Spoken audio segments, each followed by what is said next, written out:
तो एंटोनियो ने वो जो व्यक्ति जो उधार लिया है उसी से बोलेगा कि आप जैसे आप वादा पत्र या प्रॉमिस नोटरी आप दिए हैं उसके अनुसार आपको क्या करना है, आपका शरीर से 1 किलो मांस निकाल के दे दो। अभी ये बहुत दुखित बात है और मुश्किल बात भी है। 1 किलो पैसा नहीं देने के कारण 1 किलो मांस को कैसे निकाल के देंगे, इसीलिए कोर्ट में जाते हैं। वहां कोर्ट में लड़ने के लिए जो लड़की जो ऋण दिया वो उसका क्या बोलते हैं आप लोग, क्या बोलते हैं, एंगेजमेंट हुआ वाला व्यक्ति के क्या बोलते हैं आप लोग, मंगेतर। हाँ, मंगेतर के पक्ष में लड़ने के लिए वो कोर्ट में आकर लड़ रही है। लड़ने के बाद वो कोर्ट का जो फीस रहता है ना, वो फीस देने के लिए तैयार हो जाता है, लेकिन वो बोलती है मेरे लिए फीस की जरूरत नहीं है, आपके हाथ में पहना हुआ उस अंगूठी के दे दो। समझ में आ रहे ना? तो वो कोर्ट में केस जीत गया और वो पैसा दूसरा कुछ लेने के लिए तैयार नहीं है, मात्र वो रिंग को मांग रहा है, वो दे देता है। देने के बाद अभी आ रहा है अपने प्रेमी वकील के रूप में आकर उसके लिए लड़ा, वो नहीं चाहता था, अपने प्रेमी की खुशी के कवर देने के लिए वो जा रहा है। वो प्रेमी पूछ रही है कहाँ है तेरा रिंग जो मैंने आपको दिया? वो बोलता है मैं ऐसे परिस्थिति में फंस गया था। आप जानते हैं वो वकील जो मेरे लिए लड़ाई किया वो क्या किया, मेरे से वो मांगा था, इसलिए मैं उसको फीस के रूप में दे दिया था। मैं धर्म संकट में फंस गया, इसलिए मैं उसको देना पड़ा। वो फिर आप लोग जानते हैं औरत लोग ऐसे स्थिति में कैसे लड़ते हैं। तो सबसे पहले क्या आएगा, तुम मुझसे प्यार नहीं करते हो, है ना, तुम बेवफाबाजी हो, है ना। तुम लोग बोले फादर हमारे कहानी वाले इधर मत बोलिए, आप लोग का कहानी बोल रहा है, लेकिन ऐसे बात होने लगता है, वहां थोड़ा कॉमेडी के टाइप का होने लगता है। फिर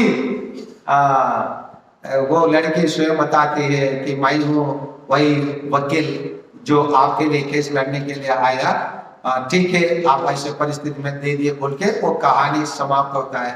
शेक्सपियर इस प्रकार एक चीज का स्वामित्व को एक्सप्लेन करने के लिए वो मर्चेंट ऑफ वेनिस की कहानी में इसी प्रकार ये रिंग के बारे में वो बताएंगे। सो रिंग हमारा अधिकार और स्वामित्व को प्रकट करता है। इसका मतलब बेटा क्या क्या को दिया था, पहले सम्मान को खो दिया था, सम्मान को अभी कपड़ा के रूप में पा दिया। कैसे पाया? कोई साधारण कपड़ा बोल सकता था जाओ मेरे रूम में मैं मेरा पुराना हुआ वो जो कपड़ा था जो मैं गरीब को देना के लिए रखा हूँ उसके आगे लेके पहना दो, बोल सकते थे, बोल सकते थे, नहीं बोल सकते थे, बोल सकते थे। लेकिन प्रभु पिता ऐसे नहीं किया, अच्छे से अच्छे कपड़ा पहना है। इसका मतलब जो परिस्थिति में था उसी परिस्थिति से ईश्वर उसको ऊपर उठाता है और बहुत बड़ा स्थान पर उसके लेके जाता है। कैसे? उसको इज्जत देकर, कपड़ा पहनाकर, गाँव को पट्टी बांधकर उसको इज्जत को 100 गुना प्रदान करके लेके जाता है। इसीलिए हम ईश्वर के पास लौट के आना है। और हम देखते हैं क्यों रिंग प्रदान करके, अंगूठी क्यों है? अंगूठी एक है अधिकार। अधिकार क्या था? वो क्या जो चुका था अपने पापों के कारण, पुत्र रहने का अधिकार को हो चुका था। इसलिए जब वो पिता के पास लौट के आना चाहा, वो क्या बन के वापस आना चाहा? मैं उठ के अपने पिता के पास जाऊंगा, मैं अपने पिता से कहूंगा, क्या कहूंगा? मैं ईश्वर के विरुद्ध, आपके विरुद्ध पाप क्या हो, मैं क्या कहने के लिए योग्य नहीं हो, आपके पुत्र कहने के योग्य नहीं हो, इसलिए मेरे को आप क्या कर दीजिए, अपने घर में एक नौकर के रूप में, अपने घर में पीछे जो नौकर लोग रहते हैं उसी नौकर का है ना क्वार्टर में क्या कर देना, मेरे को रख दीजिए। यही था उसका विचार, यही सही भी है। उसका निर्णय 100% सही है। ऐसा नो, ये 100% सही है, क्योंकि वो अपना अधिकार को खो चुका था, अपना स्वामित्व को खो चुका था। समझ में आ रहे ना? जैसे वो हम देखे हैं, उसे वहां वो स्त्री चाहते हैं तो उसको क्या कर सकती थी? उसको त्याग पत्र दे सकती थी। मर्चेंट ऑफ वेनिस में वो स्त्री क्या कर सकती थी? वो अपने प्रेमी को, मांगेदार को क्या कर सकती थी? तो अपना त्याग पत्र की वो रिंग, जो उसका अधिकार का रिंग उसको दिया, वो क्या कर दिया? उसको दूसरों को दे दिया, है ना? देने के कारण वो उसके उस लड़की से फिर वही खोया हुआ प्रेम को पाने के लिए योग्य क्या? योग्य नहीं है, योग्य नहीं है। योग्य नहीं रहने के बावजूद ईश्वर क्या करता है? उनको दोबारा अपने पार आकर्षित करता है। इसीलिए हम ईश्वर के पास लौट के आना है। क्यों लौट के आना है? हम जो पहले थे उसी से ऊपर हम सम्मान पाने के लिए, अपना खोया हुआ अधिकार को पाने के लिए, और खोया हुआ अधिकार को पाके और खोया हुआ स्वामित्व, हम क्या करते? हमारा खोया हुआ अधिकार और स्वामित्व को खो देते तो क्या करते? कचहरी में जाते हैं, लोकल कोर्ट में लड़ते हैं। लोकल कोर्ट में भी हमारा अधिकार नहीं मिलता है, हाई कोर्ट जाते हैं। हाई कोर्ट में भी हमारा अधिकार नहीं मिलता है, क्या करते हैं? उच्चतम न्यायालय जाते हैं। क्यों? क्योंकि हमारा खोया हुआ अधिकार को पाने के लिए, समझ में आ रहे ना? खोया हुआ स्वामित्व को पाने के लिए। लेकिन यहाँ न्यायालय जाने की जरूरत नहीं है। ईश्वर हमसे न्याय नहीं करता है, हमें प्रेम करता है, प्रमाण पत्र देता है। प्रेम का प्रमाण पत्र क्यों, क्या, कैसे देता है? हम क्या, सेंट पॉलस का अच्छे से बताता है। क्या बताता है?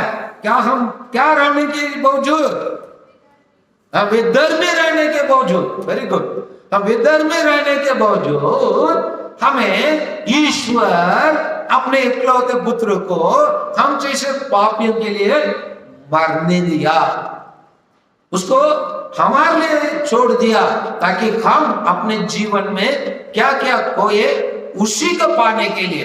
पाने के बाद अभी कपड़ा पहनाया गया, उसके बाद अंगूठी पहनाया गया, और उसके बाद क्या पहनाया गया? चप्पल पहनाया गया। हम सब किन चप्पल पहनते हैं? कुछ लोग पहनते हैं जो नटे हैं, थोड़ा लंबे दिखने के लिए हील्स पहनते हैं, है ना? फादर हमारे बारे में मत बताइए, बोल रहे। मैं आप लोगों को नहीं बोल रहा हूं, लेकिन जो पहनते हैं उनके लिए बोल रहा हूं, ठीक है ना? तो अपने पैर को क्या है? कांटों से बचाना, है ना? पत्थरों से बचाना और अशुद्ध चीजों से बचाना। पैर में जाके हम जो कभी कभी चले जाते हैं तो रास्ता में अशुद्ध चीज पड़ा रहता है ना? उस पर फिसल के गिर भी जाते कभी कभी, है ना? है ना? तो ऐसे परिस्थिति से कौन बचा रहा है? पिता ईश्वर बचा रहा है। ऐसे परिस्थिति से बचना है तो हम किसके पास लौट के जाना है? ईश्वर के पास लौट के जाना है। हम जब ईश्वर के पास लौट के जाएंगे तो हमें ईश्वर क्या किया? हमें रिस्टोर करता है और दोबारा देता है। ईश्वर हमको सम्मान देता है ना? ईश्वर हमको सम्मान के साथ क्या प्रदान करता है? क्षमा प्रदान करता है। क्षमा के साथ क्या प्रदान करता है? चंगा प्रदान करता है।